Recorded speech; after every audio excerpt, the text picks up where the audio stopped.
So guys, let's clean our chicken feet para mas maging malinis at tanggal ang kanyang lansa. Hugasan natin mabuti. Then lagyan natin sa bowl. Lagyan natin ng salt. Tamasin lang natin upang mas maging malinis. Then banlawan ulit natin.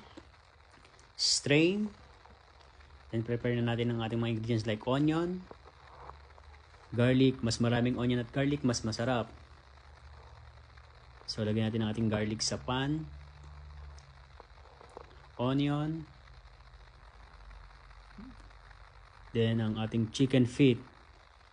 Then put some ground black pepper, oyster sauce, soy sauce, vinegar,